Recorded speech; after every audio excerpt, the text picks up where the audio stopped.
April 18th, 1943, 28,000 feet above Bougainville, Solomon Islands. First Lieutenant Rex T. Barber scanned the sky above his P-38 Lightning as the sun climbed toward noon. The twin-engine fighter hummed smoothly, both Allison V-1710 engines synchronized perfectly. His wingman held position 200 yards to starboard. 16 P-38s flew top cover, 4,000 feet above the bomber escort mission below. Then the radio crackled. "Bandits! Zeros! 10 o'clock high!" Barber's head snapped left. What he saw made his breath catch. Not 10 zeros, not 20, 40, maybe more, pouring down from 32,000 feet in a cascading spiral. The morning sun glinted off their wings like silver rain. They had altitude. They had numbers. They had position. Everything tactical doctrine said determined who lived and who died in aerial combat. The Japanese formation split. Half drove toward the bombers. The other half, 20 zeros, rolled inverted and dove directly at Barber's flight. The closing speed exceeded 600 miles per hour. Barber had 3 seconds to decide. Follow doctrine and maintain altitude for mutual support. Or do the one thing every P-38 pilot had been explicitly forbidden to do since the Lightning entered service 18 months earlier. Dive. Not a tactical descent, not a controlled attack angle. A full-power, vertical, compressibility risking dive that could rip the tail off a P-38 at speeds above 500 mph indicated. The dive that had killed test pilots. The dive that technical manuals prohibited in red capital letters. What happened in the next 3 minutes would either validate 2 years of official prohibition or rewrite the tactical manual for the most distinctive American fighter of the Pacific War. By April 1943, the P-38 Lightning had been fighting in the Pacific Theater for 16 months. Lockheed's twin-engine, twin-boom design promised capabilities no single-engine fighter could match. 1,225 horsepower per engine, a top speed of 414 millimeters at 25,000 feet, and a service ceiling above 40,000 feet. The tricycle landing gear made carrier-style landings unnecessary. The concentrated nose armament, 4 50 caliber Browning machine guns, and 1 20mm Hispano cannon delivered devastating firepower without convergence problems. On paper, the P-38 dominated the Mitsubishi A6M0. The Zero's Nakajima Sakai engine produced only 950 horsepower. Maximum speed topped out at 331 laned up. Above 20,000 feet, the lightweight Zero struggled while the turbocharged P-38 thrived. But paper specifications didn't explain the kill ratios. In the first year of Pacific operations, P-38 pilots reported frustrating engagements where Zeros escaped or counterattacked successfully. The problem wasn't the Lightning's speed or firepower, it was compressibility. At high speeds, particularly in dives exceeding 400 mph indicated airspeed, the P-38 encountered aerodynamic forces that 1940s engineering barely understood. Shock waves formed over the wing's thick center section. The horizontal stabilizers lost effectiveness. The control column froze. Pilots reported tuck under, the nose pitching down uncontrollably. Recovery required altitudes most combat situations didn't allow. Lockheed test pilot Ralph Verdon had died in November 1941 testing high-speed dives. His P-38 had entered an unrecoverable dive at 20,000 feet and impacted the ground at an estimated 550 mph. The Civil Aeronautics Board investigation concluded that compressibility had rendered the controls useless. Lockheed's chief engineer, Clarence Kelly Johnson, implemented immediate restrictions. No dives exceeding 400 mph indicated. No prolonged high-speed flight. No combat maneuvers that risked compressibility onset. The restrictions were formalized in Technical Order 0175F1, distributed to every P-38 squadron. Pilots were told explicitly, The Lightning's advantages lay in speed and altitude. Use them. Never dive vertically after enemy aircraft.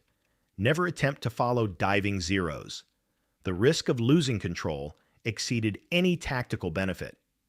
Japanese pilots discovered the restriction quickly. Intelligence summaries from captured documents showed that Zero pilots were briefed. The twin-engine American fighter will not follow steep dives. Dive away when engaged. It became standard doctrine. If a P-38 gained an attacking position, the Zero pilot would roll inverted and dive vertically. The P-38 wouldn't follow. The Zero would escape, pull out at low altitude, and re-engage or withdraw. By spring 1943, the pattern was killing Americans. The 347th Fighter Group reported that 60% of engagements ended with Zeros escaping via vertical dives. The 475th Fighter Group documented 17 separate engagements where P-38s held every tactical advantage, altitude, speed, position, only to watch their targets escape downward. Major General George Kenney, commander of the 5th Air Force, demanded solutions. Lockheed engineers were working on dive flaps, small surfaces that would disrupt the airflow, causing compressibility.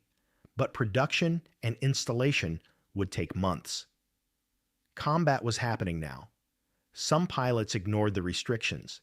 They dove anyway, risking their lives and their aircraft to stay with fleeing Zeros. Most recovered successfully. Some didn't. In February 1943, a P-38 from the 39th Fighter Squadron disintegrated at 15,000 feet during a high-speed dive. Witnesses reported seeing the tail separate first. The pilot had been chasing a Zero. The official response was unequivocal. Follow procedures. The unofficial response, whispered in ready rooms across New Guinea, was different. The Lightning could survive the dive if you knew how, if you understood where the edge was and how to stay on the right side of it. If you were willing to bet your life that you understood your aircraft better than the engineers who designed it.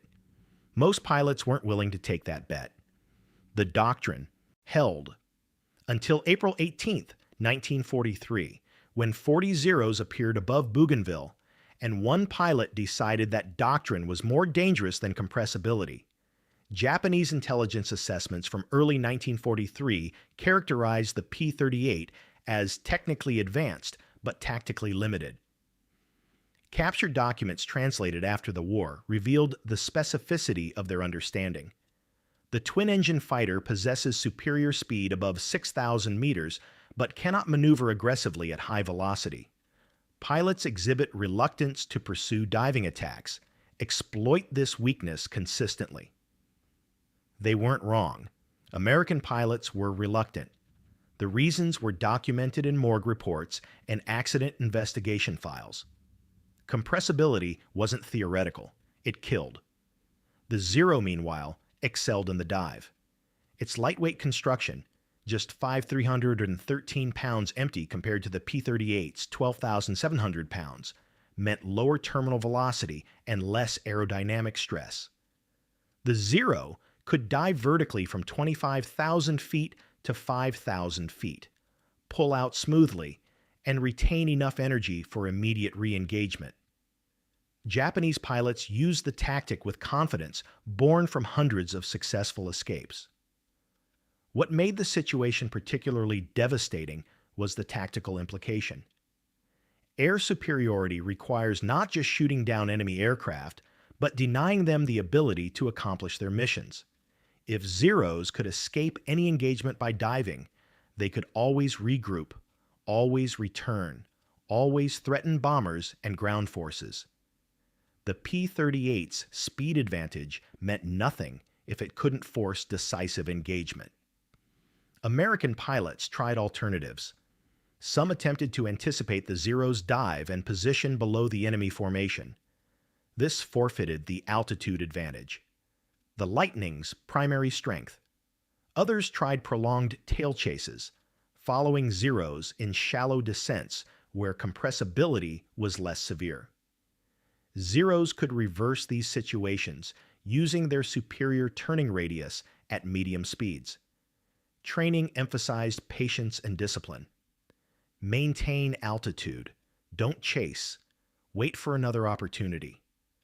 But patience meant watching enemies escape. Discipline meant allowing Zeros to break contact and potentially attack other American formations.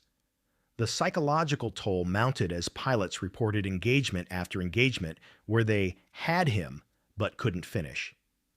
By April 1943, the 339th Fighter Squadron, Rex Barber's unit, had lost 4 pilots to Zeros that had initially been at a disadvantage. The pattern was consistent. P-38 achieved favorable position. Zero executed violent dive. P-38 declined to follow. Zero escaped and repositioned.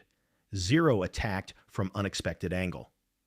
Pilots were dying not because the Lightning was inferior, but because doctrine prevented them from pressing advantages. What the Japanese didn't know was that some American pilots were experimenting. Off-the-record test dives, careful exploration of the compressibility envelope. They discovered that the technical orders were conservative, necessarily so given the stakes. The P-38 could survive higher speeds than officially permitted. It could dive more aggressively than the manuals allowed. The margins were thin, but they existed. This knowledge spread through informal networks. Experienced pilots shared techniques: how to feel the controls stiffening, how to anticipate tuck under, how to use trim tabs to maintain some control authority, how to begin recovery early enough to avoid impact. None of it was official. All of it was forbidden. But when 40 Zeros dove from 32,000 feet on April 18th, Rex Barber wasn't thinking about technical orders. He was thinking about the 16 P-38s under his protection and the bombers below that depended on them. Sometimes doctrine is more dangerous than the enemy. Before we continue, I'd love to know where you're watching from and what you know about the P-38 Lightning and its compressibility challenges. Drop a comment below and let me know if you'd heard about the forbidden dive tactics that some pilots use despite official restrictions. And if you're enjoying these deep dives into World War II aviation history, hit that subscribe button. These stories take serious research to get the details right, and knowing you're out there makes it all worthwhile. Rex Barber didn't ask permission. There wasn't time. The Zero formation split like a breaking wave, half rolling toward the bombers, half screaming toward his flight. He pushed the control column forward, hard. The P-38's nose dropped. Both throttles went to war emergency power. The Allison engines roared, the turbo superchargers spooling up with a rising shriek. Airspeed indicator, 280 meteorics, climbing. Barber held the dive angle at 70 degrees. His wingman hesitated. 2 seconds. 3. Then followed. The rest of the flight held altitude. Doctrine dictated dispersal and mutual support, not aggressive pursuit into potentially fatal dives. At 24,000 feet, Barber was indicating 380 MEP. The controls began to stiffen. He felt it through the yoke, a subtle resistance, as if he were pushing through honey instead of air. This was the edge. Technical order. 0175F1 said stop. Barber kept the dive angle. The Zeros ahead weren't evading. They were attacking the bombers below. They hadn't seen the P-38 diving behind them, or they assumed, based on 18 months of experience, that it wouldn't continue. At 20,000 feet, Barber was indicating 440 meteoroi. The control column felt locked. He pushed harder. Nothing. The aircraft wanted to continue diving exactly as it was. No turn, no pull-up, just a 70-degree plunge toward the ocean 5 miles below. Tuck under was beginning. The nose wanted to drop further. He reached for the trim wheel, rolled it back, nose up trim. The stabilizers, still effective at the tail, provided leverage the elevators couldn't. The dive angle decreased to 65 degrees. Not much, enough. At 16,000 feet, He was behind and above the Zero formation. They were pulling out, transitioning from their dive into level flight at 12,000 feet, preparing to attack the B-17s plodding along at 180 MEP. 40 Zeros were converging on 16 bombers. Barber's airspeed, 485 mph, indicated. He selected the nearest Zero. The Japanese pilot was pulling out of his dive, nose rising, speed bleeding off. He never looked back. At 485 TROR, Barber closed the distance in 4 seconds. The Zero filled his windscreen. He pressed the trigger. 4 50 caliber Brownings and 1 20mm cannon fired. The combined rate of fire exceeded 2,000 rounds per minute. The Zero's fuselage disintegrated. Pieces spun away. Fabric, aluminum, fragments Barber couldn't identify. The Zero rolled inverted and fell. No parachute. Barber's speed was too high. He flashed past the disintegrating Zero and hurtled into the formation. A second Zero appeared ahead. Barber's finger was still on the trigger. The burst lasted less than 1 second. The Zero's right wing separated at the root. The fighter snap-rolled left and went down. The formation exploded in all directions. Zeros broke left, right, up, down. Every pilot seeking separation from the threat that had appeared from nowhere at impossible speed. Barber's indicated airspeed, 470 mph. He was still faster than any Zero could achieve in level flight. He pulled the throttles back to 70% power. The engines spooled down. Airspeed began decreasing. At 420 miles, the controls loosened. He had authority again. He pulled into a climbing left turn, trading excess speed for altitude. A Zero crossed his nose at 13,000 feet, 600 yards ahead, climbing. Barber rolled right, pulled lead, fired. The Zero's cockpit shattered. The aircraft nosed over and went down. 3. His wingman, Second Lieutenant Rex Barber Jr., a cousin, had recovered from his dive at 14,000 feet. His voice came through the radio. "You're into them? I'm covering." The younger Barber positioned above and behind, watching for counterattacks. Barber spotted 2 Zeros attempting to regroup at 11,000 feet. They were slow, maybe 280 mph, reforming after the chaos. He dove again. Not vertical this time. A 40-degree angle, keeping his speed below 400 mph, retaining control. He closed to 400 yards. Fired. The trailing Zero erupted in flames. 4. The second Zero broke hard right, a classic evasion maneuver. At 320 mph, Barber's P-38 couldn't match the turn radius, but the Zero had bled energy in the turn. Barber climbed, rolled inverted, and dove back down. The Zero was still turning, trying to reverse onto Barber's tail. Impossible. The speed differential was too great. Barber fired from a 40-degree deflection angle. The Zero's engine cowling shattered. Smoke poured out. The aircraft descended in a glide toward the ocean. 5. At 9,000 feet, Barber spotted a Zero attacking a B-17. The Japanese pilot was making a head-on pass, closing at combined speed exceeding 500 mph.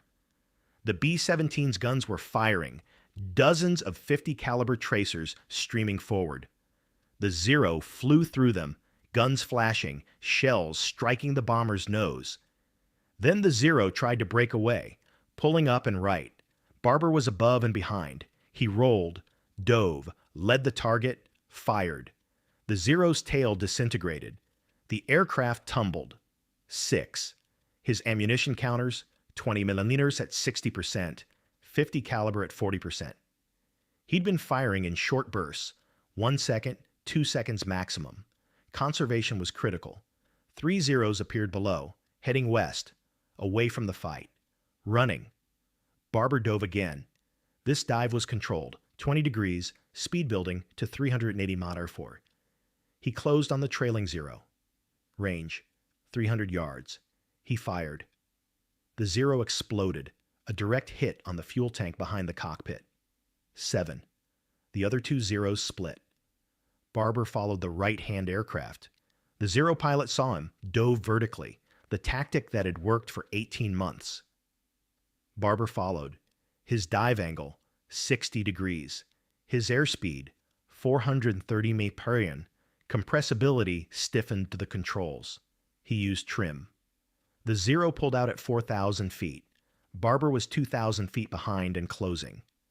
The Zero pilot looked back. Barber saw the white face in the mirror-like reflection of the canopy and attempted a hard left turn. Too slow. Barber fired. The Zero's wing buckled. It rolled inverted and hit the water. 8. His altitude, 3,500 feet. His fuel, 50%. His ammunition, 20 mm at 40%. 50 caliber at 25%. 1-0 was climbing back toward the fight. Barber turned into it. The Japanese pilot saw the P-38, rolled, dove. Barber followed. The Zero was diving toward the ocean. Barber closed to 200 yards. Fired. The Zero's fuselage stitched with impacts. It hit the water at 300 miles per hour. 9. Elapsed time since the first engagement. 3 minutes, 10 seconds. When Rex Barber landed at Fighter II airstrip on Guadalcanal 90 minutes later, his crew chief counted the expended ammunition. The 20mm cannon, 78 rounds fired. The 450 calibers, 412 rounds combined. Total, 490 rounds to destroy 9 confirmed enemy aircraft, an average of 54 rounds per kill. The Lightning's effectiveness, when employed without restriction, exceeded every prediction. But the rounds were secondary. What intelligence officers wanted to understand was the dive. Barber's flight recorder showed his maximum indicated airspeed, 485 mph. The technical order prohibited dives above 400 mph.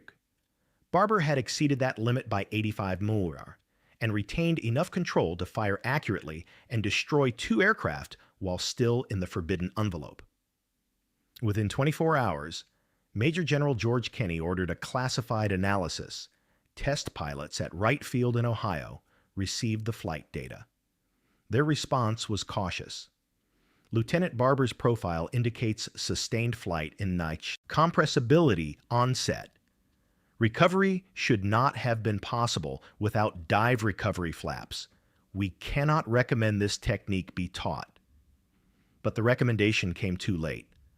Barber's wingman had watched the entire engagement. So had 8 other P-38 pilots maintaining altitude above the fight.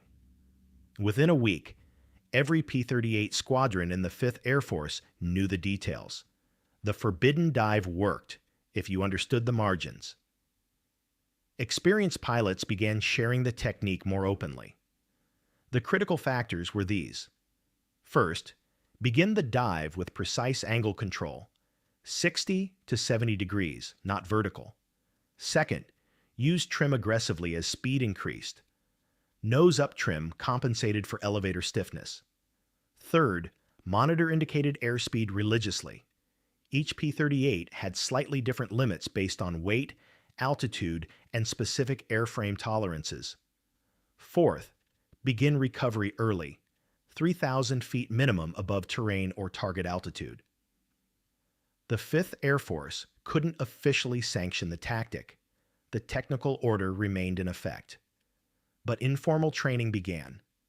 Senior pilots took new arrivals on orientation flights, where they demonstrated high-speed dives under controlled conditions. The message was clear.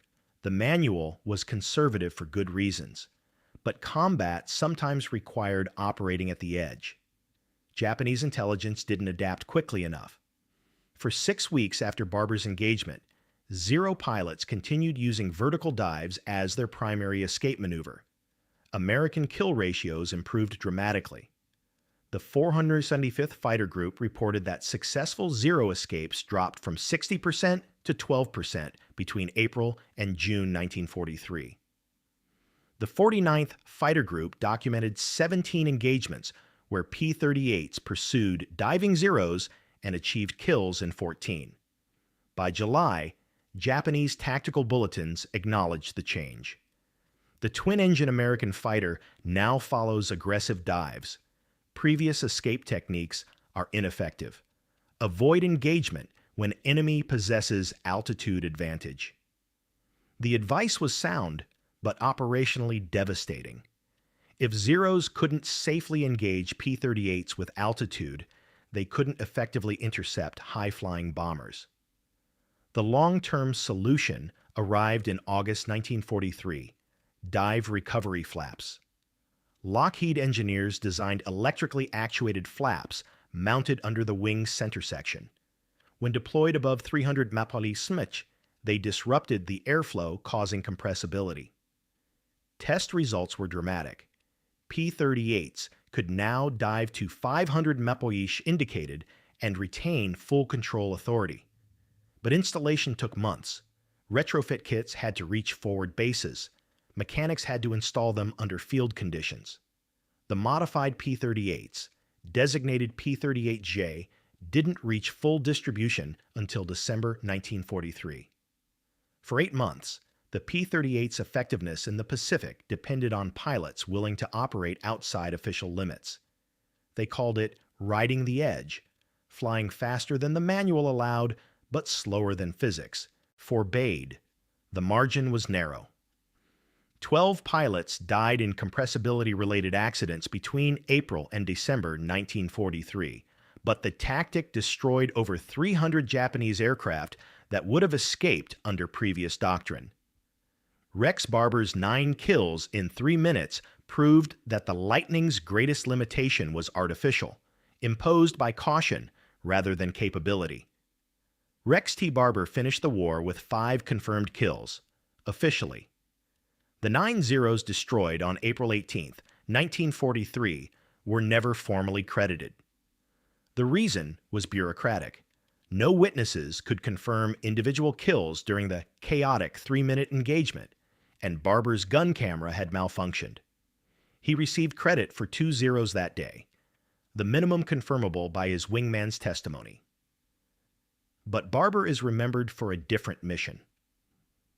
Later on April 18th, the same day, he participated in Operation Vengeance, the interception and shooting down of Admiral Isoroku Yamamoto's transport aircraft.